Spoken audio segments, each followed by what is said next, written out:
Have you ever prayed for an opportunity? I mean truly, earnestly prayed. The kind of prayer that comes from a place of deep longing, a season where you feel stagnant, stuck, or simply ready for what's next. You felt the quiet ache for something more, for a new chapter to begin. And then, when it finally came, you hesitated? That long-awaited answer, the one you've been listening for, suddenly materializes. The path forward, once obscured, is now clear.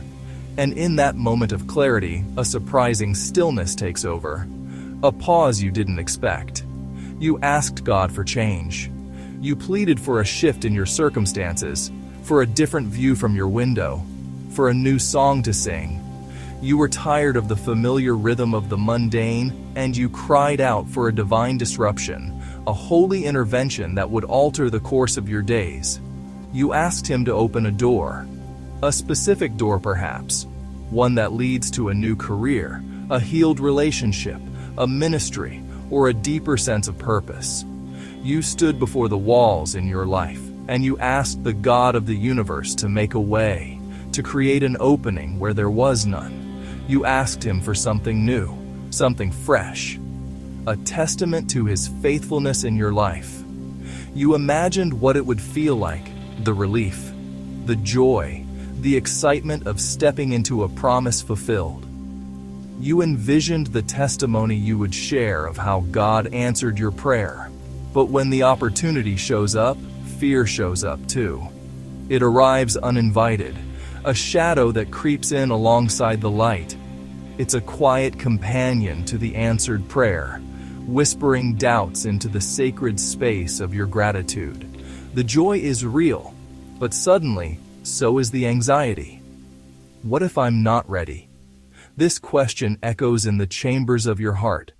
What if I don't have the skills, the strength, the wisdom for what's on the other side of this door? The feeling of inadequacy can be paralyzing, making you question the very calling you prayed for. What if I fail? The fear of failure is a powerful deterrent. What if I step out in faith and fall flat on my face? What if this new beginning ends in a painful ending? The potential for disappointment can feel more real than the potential for success. What if this isn't really from God? This is perhaps the most unsettling question of all. You begin to second-guess the signs, the confirmations, the peace you once felt. You wonder if you misinterpreted His will, if this open door is a distraction or worse, a trap. The enemy loves to sow seeds of confusion, to make you doubt the goodness and clarity of God's voice. And suddenly, the very thing you prayed for, the change, the open door, the new beginning, feels overwhelming. The blessing begins to feel like a burden. The opportunity feels less like a gift and more like a test you are destined to fail. The sheer scale of it, the responsibility it carries, the unknown territory it represents, it all converges into a weight that presses down on your spirit.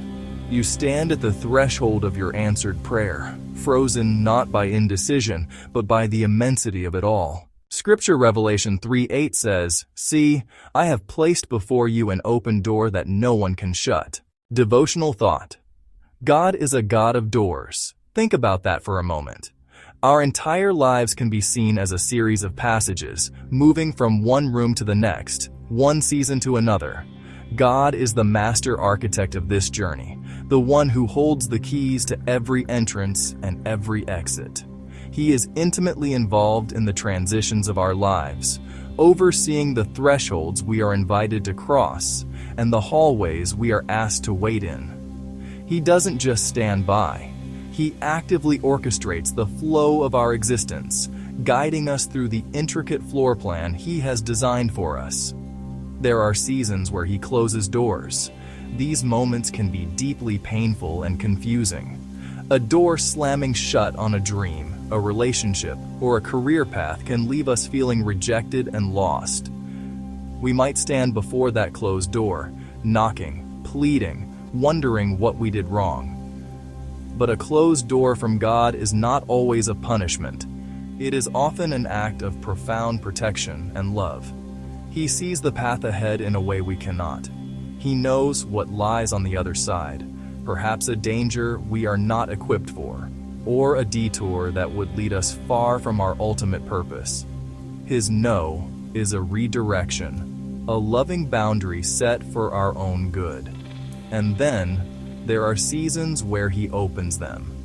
After a long period of waiting, a new door swings open. It might be an opportunity we never expected, a relationship that brings healing, or a new direction that fills us with a sense of purpose and hope.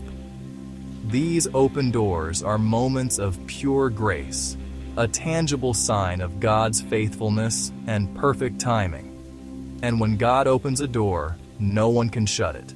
This is a promise we can hold on to with all our might. When He sets an opportunity before you, no human opposition, no internal fear, no external obstacle can ultimately prevail against His sovereign will. His invitation is secure. But here's what we often overlook. An open door still requires a step of faith. God may swing the door wide open, flooding the path with light, but He will not force you to walk through it. The invitation is there, but the choice to cross the threshold remains ours. It takes courage to leave the familiar, even if it's a place of waiting and uncertainty, and step into the new thing God has prepared. Faith is the foot that carries us from the promise to the fulfillment. God can open the opportunity. He can align circumstances in ways you could never orchestrate, creating a pathway where there was once a wall. This is His grace in action, a divine invitation extended just for you. He places the key in your hand, but He will not force you to turn the lock. He illuminates the path, but He will not force you to take the first step. The choice, the agency, always remains with you. This is a profound truth about the nature of our relationship with Him. It is a partnership, a dance of divine offering and human response. Deeper. Teaching. Sometimes, the greatest barrier to your breakthrough is not an external force. It's not a locked door or an enemy standing in your way. The greatest barrier is not the door itself. It's your hesitation. It's the pause in the hallway of your heart. It's the internal debate between the familiar comfort of where you are and the unknown potential of where God is calling you to be. It's the fear of failure, the fear of the unknown, the fear of not being enough. This hesitation can be so subtle, masquerading as wisdom or prudence, when in reality, it is a chain holding you back from your God-given destiny. Think back on your prayers. You prayed for growth, change, opportunity. You asked God to move, to intervene, to make you more like Him. But when the answer arrives, it often comes in a form you didn't expect. It arrives as a challenge that stretches you. It comes as a new responsibility that feels too heavy, a conversation that feels too difficult, a step of faith that feels too risky. And anything that stretches you will feel uncomfortable. Growth is never comfortable. A seed must break its own shell to sprout. A muscle must tear to become stronger. A faith that is never tested is a faith that cannot grow. This discomfort is not a sign that you are on the wrong path. On the contrary, it is often the very confirmation that God is answering your prayer. He is leading you out of your comfort zone and into your calling. But discomfort is not always a warning. Often it is confirmation that you are stepping into something new. Devotional expansion. God does not wait until you feel fully ready. If He did, you would never move. He calls you forward while you are still growing. Think about every major step of faith in your life. You were not fully prepared. You were not fully confident, but you moved anyway. And God met you in the movement. Key insight. Clarity often comes after obedience, not before it. You may not have every answer right now, but you don't need full clarity to take the next step. You just need enough faith to move forward. Practical application. Identify the opportunity God has placed before you. Pray for wisdom. not perfection. Take one step forward, even if it feels uncomfortable. Trust God to guide you as you move. Reflection. Is fear holding me back from a door God has opened? Closing prayer. Lord, give me the courage to walk through the doors you open. Help me not let fear stop me from stepping into what you are doing.